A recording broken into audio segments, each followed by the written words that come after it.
Assalamualaikum warahmatullahi wabarakatuh. Alhamdulillah. Alhamdulillah nahmaduhu wa nasta'inuhu wa nastaghfiruh. Wa na'udzu billahi min shururi anfusina wa min sayyiati a'malina. May yahdihillahu fala mudhillalah wa may yudlilhu fala hadiya. Asyhadu an la ilaha illallah wahdahu la syarika wa asyhadu anna Muhammadan abduhu wa rasuluh. Allahumma shalli wa sallim wa barik ala sayyidina Muhammadin wa ala alihi wa ashabihi wa man tabi'ahum bi ihsan ila yaumiddin. Amma ba'd. Segala puja dan puji untuk Allah Subhanahu wa taala.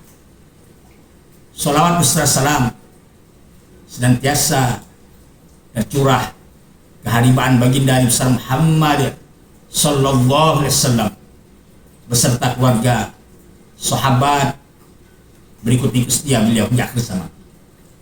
Semoga kita semua sebagai pengikut baginda Nabi besar Muhammad sallallahu alaihi wasallam diberikan kekuatan untuk senantiasa menegakkan kebenaran, menjauhi segala bentuk kebatilan, dan sangat takut dengan azab Allah Subhanahu wa taala. Itulah manifestasi ketakwaan kita kepada Allah Subhanahu wa taala. Hadirin rahimakumullah, Ramadan kali ini kita dihadapkan pada cobaan COVID-19 yang menghendaki kita semua, menjadikan kita semua betul-betul prihatin di kondisi Ramadan yang penuh barokah, penuh maghfirah, dan itqum minan nar, terbebas dari siksa api neraka. Harapan kita semoga suasana Ramadan berikut ibadah di dalamnya senantiasa dan karunia Allah Subhanahu wa taala. Amin ya rabbal alamin. Hadirin rahimakumullah,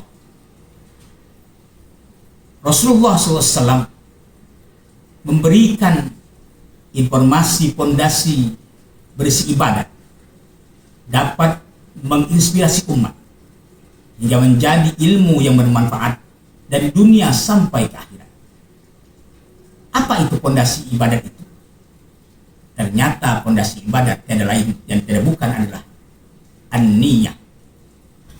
Dalam bahasa keseharian kita itu adalah niat. Dan dalam masyarakat kita senantiasa kita mendengar amal tergantung niat. Bahkan ada juga yang menyatakan tergantung nawaitunya. Artinya apa? Tergantung niatnya. Nah, ternyata persoalan niat ini urgen sekali dalam Islam. Urgen sekali dalam beramal. Urgen sekali. Apakah amaliyah itu amaliyah ibadah atau ada? Disinilah letaknya pentingnya niat. Bagaimana besar Rasulullah itu? Dalam satu hadis nyatakan, An Amirul Mu'minin Abi Hafsin Umar Ibn Khattab radhiyallahu anhu qala sami'tu Rasulullah sallallahu alaihi wasallam yaqul innamal a'malu binniyat wa innamal likulli imri'in ma nawa faman kanat hijratuhu ila Allah rasulih fa hijratuhu ila Allah rasulih wa man kanat hijratuhu lidunya yusibuha aw imra'ati yankihuha fa hijratuhu ma hajara ilaihi. Muttafaqun alaih.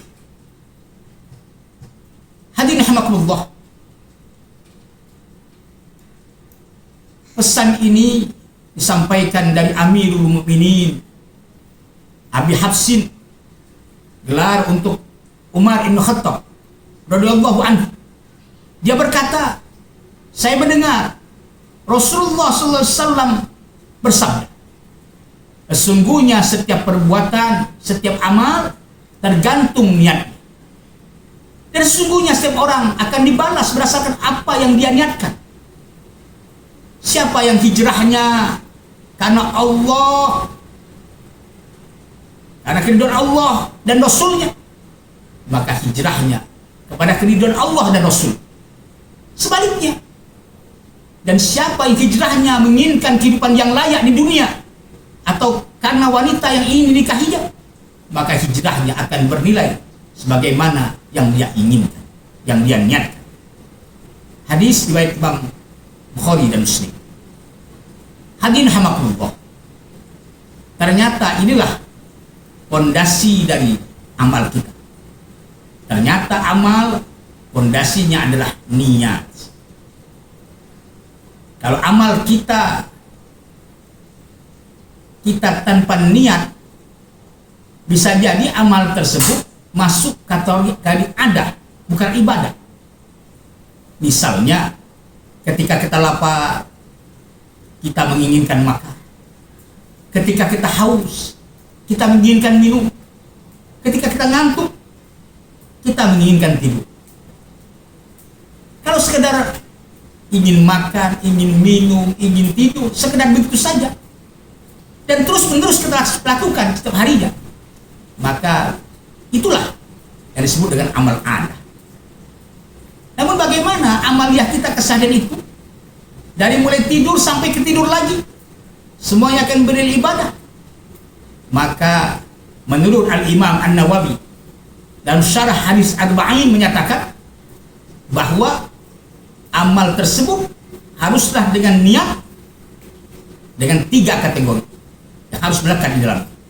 Yang pertama, niat karena Allah, tidak karena yang lain, karena Allah.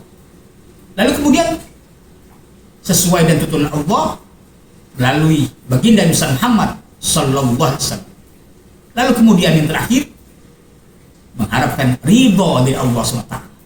Itulah yang mendapat menempatkan amal kita menjadi amal ibadah di sisi Allah Subhanahu wa taala sesuai tuntunan Rasulullah dan mengharap ridho dari Allah SWT. Hadirin rahimakumullah. Hadis ini juga merupakan salah satu dari hadis-hadis yang menjadi inti ajaran Islam. Imam Ahmad dan Imam Syafi'i berkata, dalam hadis tentang niat ini mencakup sepertiga ilmu. Sebabnya adalah bahwa perbuatan hamba terdiri dari perbuatan hati, lisan kita, dan anggota badan kita. Sedangkan niat merupakan salah satu bagian dari ketiga unsur tersebut. Diriwayatkan dari Imam Syafi'i bahwa dia berkata, hadis ini mencakup 70 bab dalam fikih. Sejumlah ulama bahkan ada yang berkata, hadis ini merupakan sepertiga Islam. Subhanallah.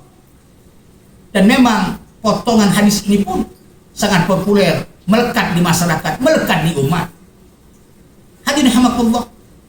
Dalam konteks Ramadan sekarang ini, ternyata kalau amal kita sudah niat tadi masuk kategori ibadah, maka ibadah tersebut membutuhkan takwa. Nah, inilah letak relevansi antara ibadah Ramadan yang kita lakukan dengan takwa.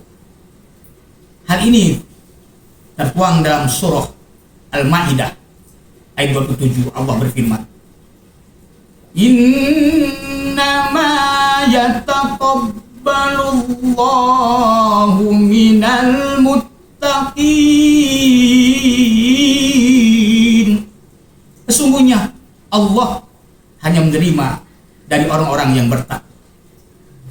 Hadirin rahimakumullah, para shaim wa shaimat yang insya Allah muttaqin, maka agar kita diterima amal itu, kita harus mewujudkan takwa dan ibadah itu sendiri. Jangan berpikir saat kita beribadah maka otomatis diterima oleh Allah Subhanahu wa taala. Tidak seperti demikian. Allah memiliki aturan main, rule of law, rule of the game. Dan salah satu bentuk takwa yang harus diwujudkan dalam ibadah kita adalah niat yang benar. Hendaknya kita tidak mengharap dari ibadah kita kecuali hanya pahala dari Allah Azza wa Jalla saja. Allah SWT berfirman, wa ma umiru illa liya'budullaha mukhlisina lahuddin. Padahal mereka tidak disuruh kecuali supaya menyembah Allah dengan murnikan ketaatan kepadanya. Mudah-mudahan kita semua senantiasa mengukuhkan segala amaliyah kita menjadi amal ibadah karena Allah, berdasarkan tuntunan Rasulullah, mengharap ridha Allah SWT. dan kita betul-betul akan menjadi muttaqi, mukmin yang bertakwa kepada Allah Subhanahu wa taala. Demikian kuliah singkat pada kesempatan ini. Mudah-mudahan dapat berkenan bagi kita semua. Usikum wa nafsi taqullah wa rafu minkum jami'an. Wassalamualaikum warahmatullahi wabarakatuh.